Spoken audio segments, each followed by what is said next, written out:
एक कौवा एक वन में रहता था। उसे कोई कष्ट नहीं था और वह अपने जीवन से पूरी तरह संतुष्ट था। एक दिन उड़ते हुए वह एक सरोवर के किनारे पहुंचा। वहां उसने एक उजले सफेद हंस को तैरते हुए देखा।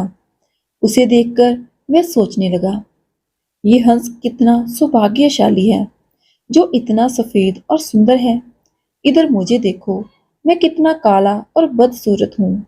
ये हंस अवश्य इस दुनिया का सबसे खुश पंछी होगा। वह हंस के पास गया और अपने मन की बात उसे बता दी। सुनकर हंस बोला, नहीं मित्र, वास्तव में ऐसा नहीं है। पहले मैं भी सोचता था कि मैं इस दुनिया का सबसे सुंदर पंछी हूँ, इसीलिए बहुत सुखी और खुश था। लेकिन एक दिन मैंने तोते को देखा, जिसके पास दो रंगों की अनोखी छटा थी। उसके बाद से मुझे यकीन है कि वही दुनिया का सबसे सुंदर और खुश पंछी है।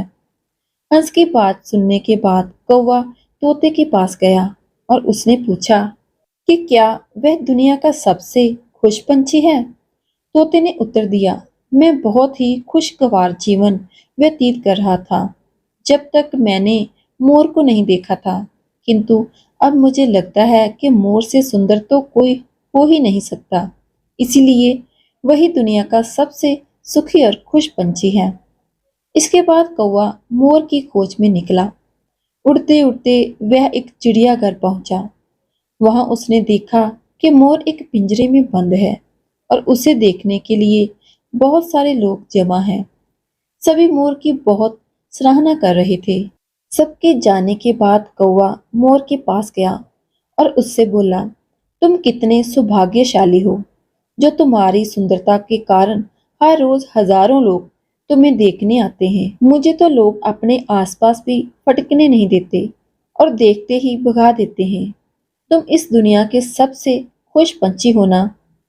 कौवे की बात सुनकर मोर उदास हो गया और बोला, मित्र, मुझे भी अपनी सुंदरता पर बड़ा गुमान था। मैं सोचा करता था कि मैं इस दुनिया का क्या, बल्कि इस पूरे ब्रह्मांड का सबसे सुंदर पक्षी हूँ, इसीलिए खुश भी बहुत था। लेकिन मेरी यही सुंदरता मेरी शत्रु बन गई और मैं इस चिड़ियाघर में बंद हूँ। यहाँ आने के बाद, इस पूरे चिड़ियाघर का अच्छी तरह मुआयना करने के बाद मैं इस नतीजे पर पहुंचा हूँ कि कौवा ही एक ऐसा पक्षी है जो यहाँ कैद नहीं है। इसलिए पिछले कुछ दिनों से मैं सोचने लगा हूँ कि काश मैं कौवा होता तो कम से कम आजादी से बाहर घूम सकता था और तब मैं इस दुनिया का सबसे सुखी और खुश पक्षी होता।